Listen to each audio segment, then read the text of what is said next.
स्पर्श. 10-1 वर्षाची असेल ती. पलंगावर पालथी पडून काहीतरी वाचत होती. आपल्याच नादात पुस्तकांची पानं पलटत होती. त्यांच्या दुकानातला नोकर तिथेच काहीतरी काम करत होता. तिच्या लहानपणापासून त्यांच्याकडे कामाला होता तो. अगदी विश्वासू, वेळ पडली की काहीतरी आणून देणारा, दुकानातली घरातली पडेल ती कामं करणारा. तरुण होता, अजून लग्न झालेले नव्हते. त्याच्यासाठी मुली पाहतायत असं काहीतरी आई म्हणायची. तिला फार समजायचं नाही. तिला मांडीच्या मागच्या बाजूला हाताचा स्पर्श झाल्याचे तिला जाणवले. अगदी 2 सेकंदाचा स्पर्श असेल, पण काहीतरी विचित्र होता तो. नेहमीसारखा नाही. काहीतरी असेल म्हणून तिने किंचित मागे पाहून परत आपल्याच पुस्तकात तोंड खुपसले. 2 मिनिटांनी मात्र तिला कुल्ल्यावर चक्क चिमटा घेतल्याचे जाणवले. आता मात्र ती हडबडली. खोलीत फक्त ती आणि नोकर होते. तिने मागे पाहून त्याला विचारले, तू घेतलास का मला चिमटा? नाही बाबा, मी तर काम करतो आहे. आणि तो काहीतरी गुणगुणत परत कामाला लागला. भास आणि सत्य यातला फरक ओळखता येत होता तिला. त्यातच काम होतं हे. स्पर्शाची घृणा कळण्याचं वय नव्हतं तिचं, पण काहीतरी विचित्र वाटून गेलं तिला नक्की. का केलं असेल त्याने हे? आईला सांगावं की नाही या विचारात पडली ती. म्हणाल तर छोटी गोष्ट होती, पण तिच्या इवलूचा विश्वास बरीच उलटपालट केली त्या प्रसंगाने. 1-2 वर्षात ती मोठी झाली आणि शेजाऱ्यांचा तरुण मुलगा बोळातून जाताना मुद्दाम अंगाशी लगट करून का जातो? बस कंडक्टर उरलेले पैसे हातात देताना थोडा वेळ हात हातात का ठेवतो? हे तिला हळूहळू समजायला लागले. आधीच लाजाळू स्वभाव, त्यात असलं काही कोणाला सांगायची सोय नव्हती. आई अजूनच काळजी करत बसली असती, म्हणून मग हे सर्व काही पार्ट ऑफ वुमन लाईफ म्हणून चालू राहिले.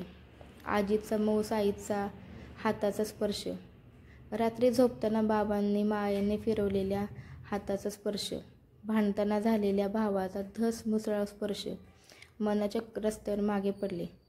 एका उन्हाळ्याच्या सुट्टीत लांबच्या काकांकडे ती गेलेली असताना तिला आईची आठवण आली. काकांनी तिचं रडणं थांबवायला तिला जवळ घेतलं आणि तिच्या अंगावरून त्यांचा हात फिरू लागला. तिला पटकन त्या दिवशीच्या चिमट्याची आठवण झाली आणि ती आता नाही येत आठवण असं म्हणून बाजूला झाली. एकदा मावशीच्या घरी राहायला गेलेली असताना लग्न झालेला, 2 मुलं असलेला मावस भाऊ मध्यरात्री फक्त तिचंच पांघरूण नीट करायला तिच्या बेडपाशी का येऊन गेला हे तिला आता हळूहळू कळायला लागलं होतं. त्या घरी 2 रात्री चक्क तिने जागे राहून काढल्या. सुट्टीत शक्यतो कोणाकडे जाणं ती टाळू लागली. सुंदर स्पर्श जणू आयुष्यातून बाद झाले आणि वासनेच्या स्पर्शातून सटकायचे कसे हेच ध्येय होऊन बसले. कालांतराने लग्न ठरले. तोपर्यंत स्पर्शाचे अजून काही अनुभव आले. काही बरे, वाईट, काही मनाच्या कुपीत दडून ठेवावेसे, काही विसरायची इच्छा असूनही न विसरता येण्यासारखे, काही वासनाबंद, काही निखळ. नवऱ्याने पहिल्या स्पर्शात फुलवले, चेतवले आणि त्याच्या आश्वासक प्रेमाच्या स्पर्शाने आत्तापर्यंतचे वाईट शिसारे आणणारे अनुभव मनाच्या तळाशी गेले. ते पूर्ण नष्ट होत नाहीत, कधी तर ढळून निघतात, पण पाणी संपूर्ण गढूळ होणार नाही याची तरी काळजी घेतात.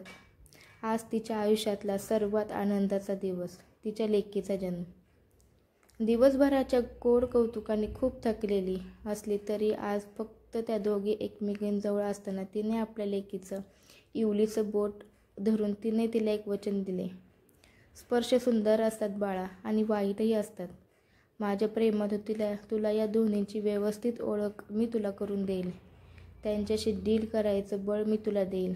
कुठल्याही क्षणी तुला काही विचित्र वाटलं तर ते बोलून दाखवायला, व्यक्त करायला मी तुला शिकवेन. अगदीच बोलली नाहीस तरी मन कायमच गढूळ करून घेणार नाहीस असं आत्मबळ मी तुला देईन. एका आईचं प्रॉमिस आहे हे तुला. तुझ्या जागी मुलगा असता तरी मी त्याला हेच सांगणार होते. लेकीला जवळ घेऊन तिचा तो कवळा स्पर्श तिच्या मनात साठवत राहिली. तळे आज स्वच्छ आणि नितळ दिसत होते.